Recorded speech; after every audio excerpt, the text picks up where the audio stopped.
Stephen, tell me about when you first moved into this place. What was the attraction, and how'd you end up here? Yeah, I moved from California to Detroit in 2005 during a time when people almost stepped back when you talked about Detroit from the outside. The outside narrative was so strong that it just actually drew me closer to the city when I moved here. I wanted to get to know the city more than just the abandoned buildings that existed in the national media and in people's perceptions. I wanted to get to know the people. And so that is really kind of where I started documenting. And I have everybody to thank through the past 20 years, but especially the Detroit Free Press for bringing me out from California to Detroit. And how'd you end up at this house?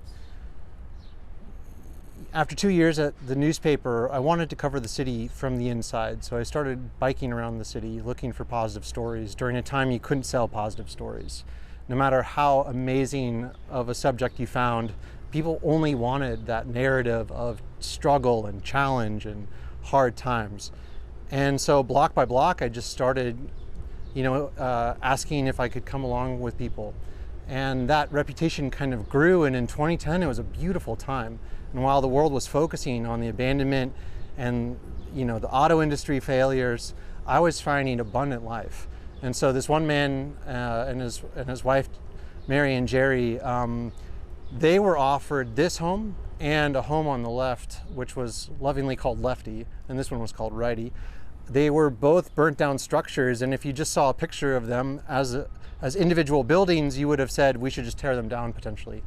But that actually gave us a little bit of a challenge as a just group of friends to bring back them in a loving way without really a particular focus. And so Lefty had 3 fires in it. It was really, really badly damaged. And Righty had also no roof, walls, ceilings, windows. Neither one of them were that actually safe to go into, but where they were located made them special. In a city where there were tens of thousands of vacant homes that you could renovate at the time, these 2 were the only ones that faced this train station. And from this porch, there was probably about 15 to 20 abandoned buildings at that time in 2010 when this nonprofit group started. And so I don't need to get too far into it, but the nonprofit group thrived for 3 years. It was fantastic. The New York Times wrote about it, Wall Street Journal. People started coming in and just volunteering because they wanted to be a part of the upswell that was happening between 2010 and 2013.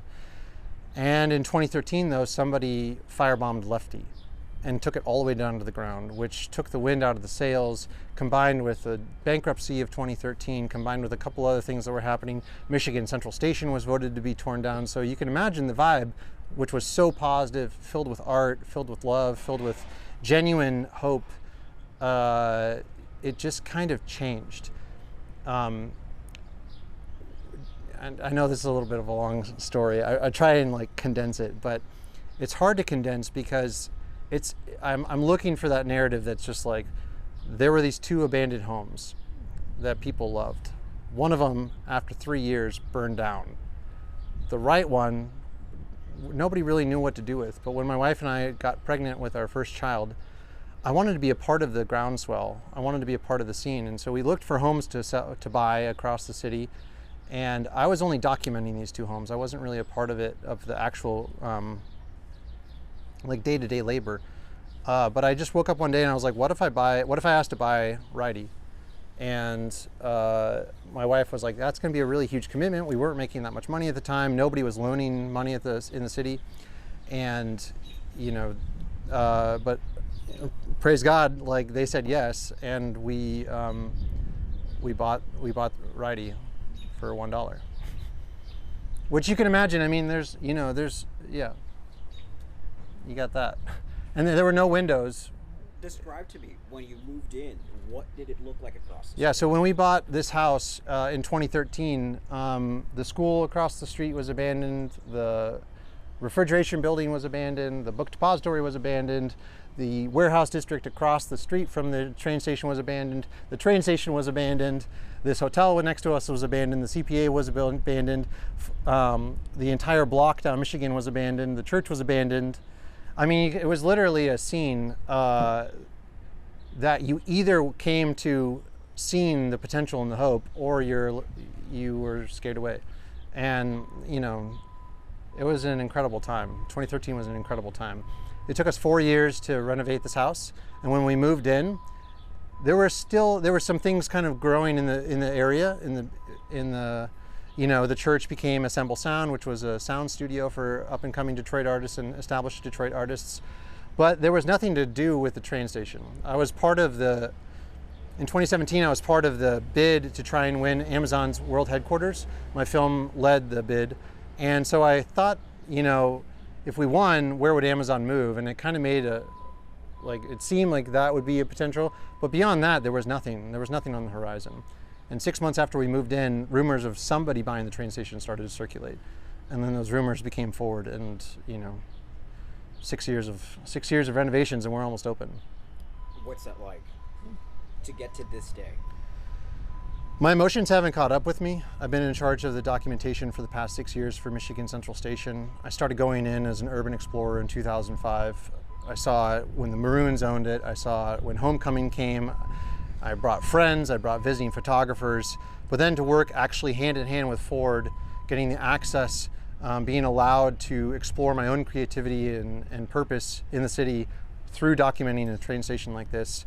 June 6th is going to be a time that I will probably only be able to process years later. And at some point, I think I'm just going to, you know, everything's going to catch up, and it's going to be pretty emotional. In the 6 years you've documented, what's been the striking thing for you that has stood out in its progress, in the transformation? A lot of people say America isn't a place where we make things anymore. And Detroit and Michigan, I feel like that's different. Here, I see people with their hands building at the highest level. And throughout the entire process, Ford has been extremely dedicated to finding those people at the highest end of their craft, whether it's a stone carver, a mason, a woodworker, you know, somebody who did something in a castle in Bulgaria. You know, like these people who were the epitome of craftsmanship, they put that into that building. And I watched 8.5 miles of grout get removed from the ceiling. I watched 26,000 tiles be hand cleaned without soap. There was a charismatic care that was brought to this, that people are just, you see that care on their faces when they first walk in. Like it's truly almost a spiritual experience. You know, there's a lot of stories I could tell, but I'm more excited to hear the stories that people are going to tell me.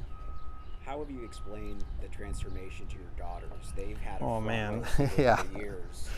Yeah, my daughters.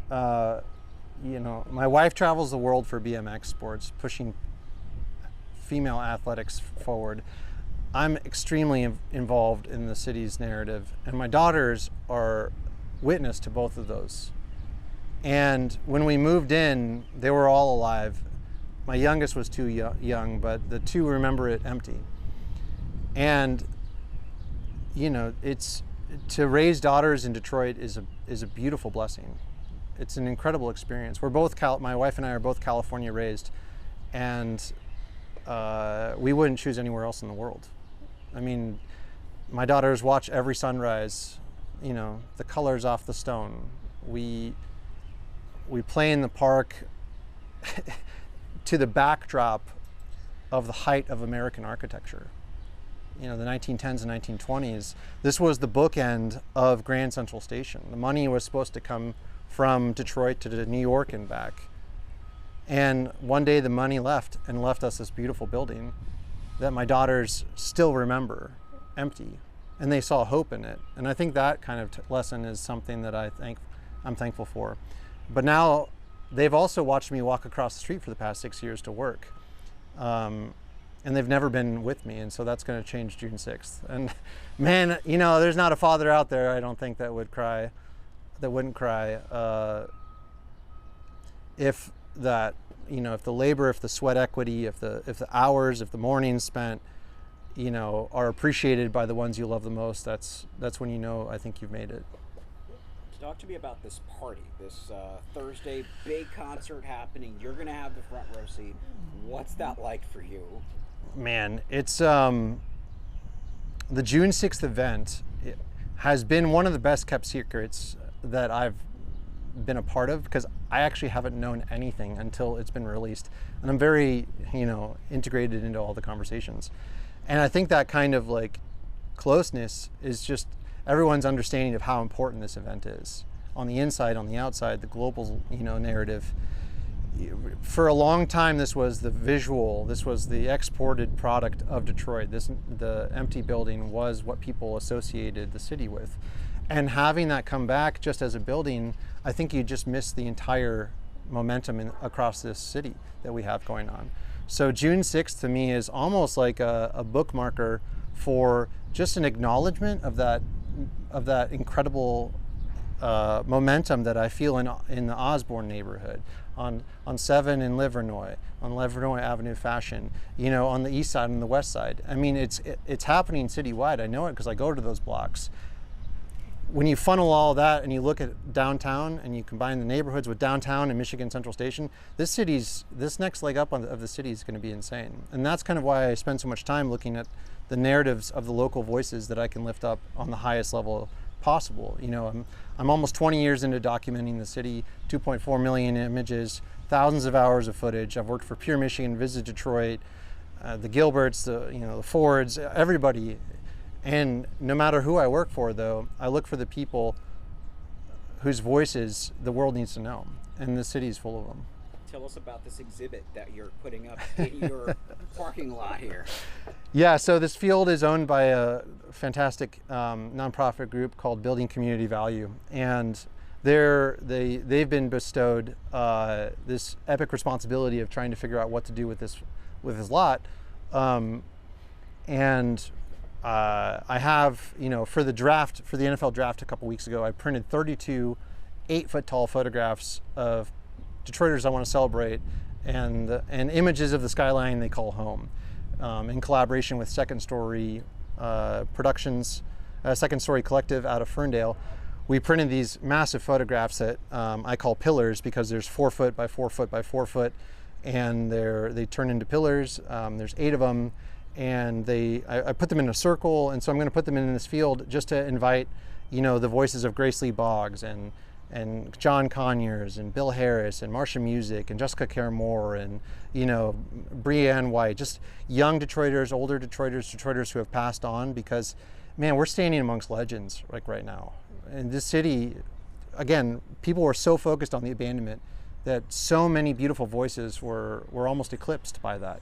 And so I want to do everything I can at the biggest level I can to bring those voices up. And that's what Pillars is all about.